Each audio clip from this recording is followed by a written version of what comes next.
Olá, boa noite. Bem-vindo ao nosso encontro de quarta-feira. Neste mês teremos uma série de palavras e o tema é missão. Em todas as igrejas evangélicas reformadas no Brasil, este mês é o mês das missões. E vamos estudar o tema missões nos evangelhos. Evangelho de Mateus, de Marcos, de Lucas e de João. Só existe um evangelho, o evangelho do Senhor Jesus Cristo. O que nós temos na nossa Bíblia são 4 narrativas diferentes sobre uma mesma pessoa, sobre o mesmo assunto. O evangelho de Jesus. Mas na Bíblia nós temos o evangelho de Jesus Cristo, segundo Mateus, segundo Marcos, o evangelho segundo Lucas e também o evangelho segundo João. Imagine se 4 pessoas fossem escrever sobre você, 4 pessoas diferentes. Elas podem se conhecer ou não. Vamos supor, algum parente seu. E também algum colega de trabalho. E um vizinho. E também um irmão da igreja. Essas 4 pessoas vão escrever. Às vezes eles vão concordar com alguma coisa, com algum episódio. Às vezes o colega de trabalho sabe de coisas que o vizinho, o irmão da igreja, o parente não sabe. Ou tem algum episódio que os 4 conhecem, mas vão contar a partir da experiência deles, da visão deles, da proximidade, da intimidade que eles têm com você. Que é o caso dos evangelistas. Mateus e João eram discípulos de Jesus, andaram, conviveram. Já o Marcos e o Lucas não foram dos 12 discípulos. O Marcos foi discípulo de Pedro e o Lucas, discípulo de Paulo. E assim, os evangelhos se completam e eles são bem ricos. Os evangelhos, eles também têm remetente e destinatários diferentes.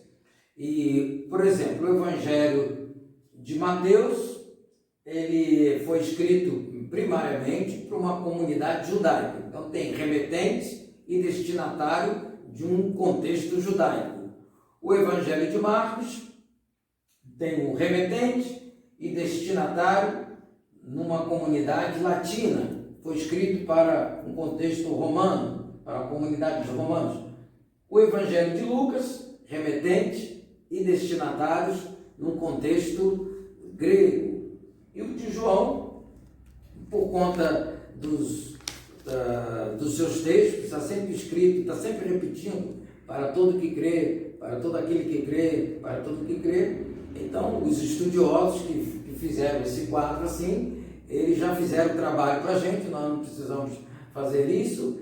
Eles descobriram que os evangelhos assim foram escritos para cada destinatário diferente. Mas todos os escritos, os evangelhos, foram escritos para todos os crentes. A Bíblia, o Novo Testamento, foi escrito para a igreja, não foi escrito para o mundo. Pode até ser lido e deve ser lido, anunciado para o mundo. Mas os primeiros destinatários dos escritos bíblicos foram os cristãos, foi a igreja.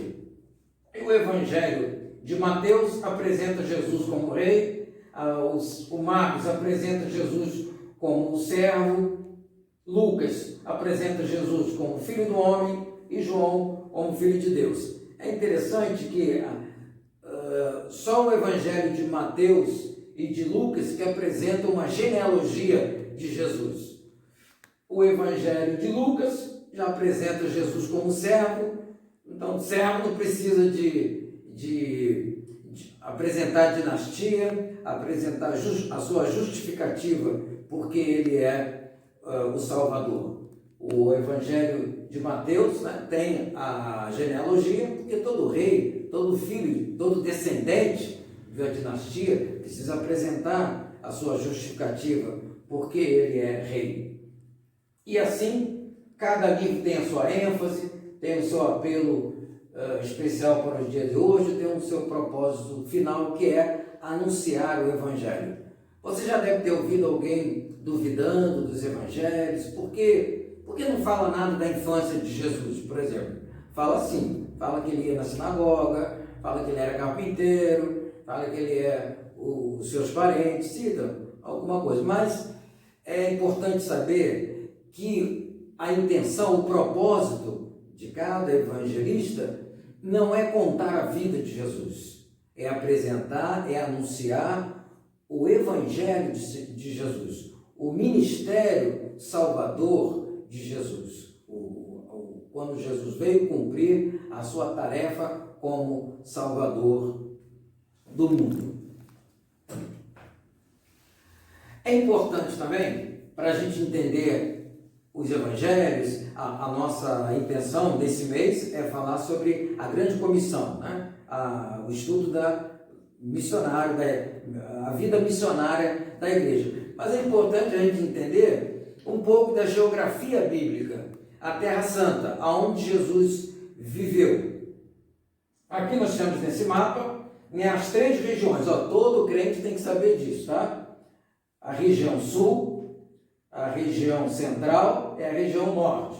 O sul é a Judéia, o centro, Samaria, e lá no norte, a Galiléia dos gentios. Então Jesus nasceu em Belém da Judéia, né, e se criou lá em Nazaré da Galiléia. Lá, aqui está o lago, o mar da Galiléia, aqui o Rio Jordão.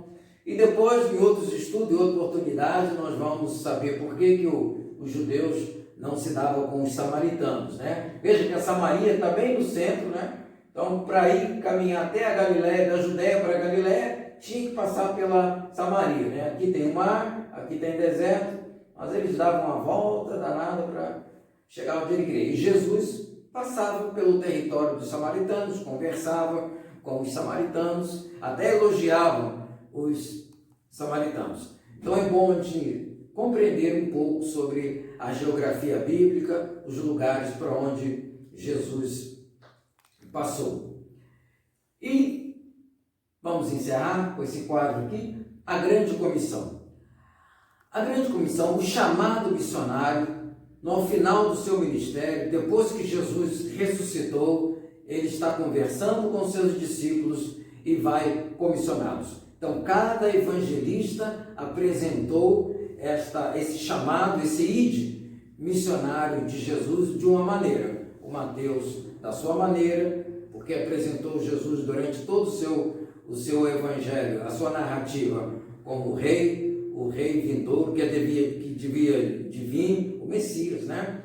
O Marcos apresentando Jesus como servo, por isso ele fala daquela maneira, ele usa aquelas palavras específicas para mostrar a grande comissão, o chamado missionário para a igreja. O Lucas também e o evangelista João também. E assim, semana que vem nós vamos estudar sobre a grande comissão, o chamado missionário da igreja, baseado no evangelho de Mateus. E assim sucessivamente até nós encerrarmos o mês. E no mês que vem teremos outra série de palavras para abençoar e edificar a sua vida, a nossa vida. Compartilhe esse vídeo com outras pessoas, dos seus contatos, né?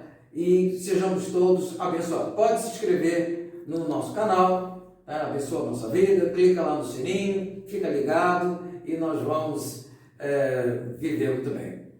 Vocês aqui de São Paulo, também do Paraná, do Rio de Janeiro, pessoal do Recife, da Indonésia, da Holanda, do Canadá, Estados Unidos, a nossa comunidade tão pequena aqui em São Paulo, mas nós agradecemos a vocês, porque vocês estão visualizando os nossos trabalhos e as nossas atividades aqui em São Paulo. Boa noite, fiquem na paz, Deus abençoe, até a próxima semana.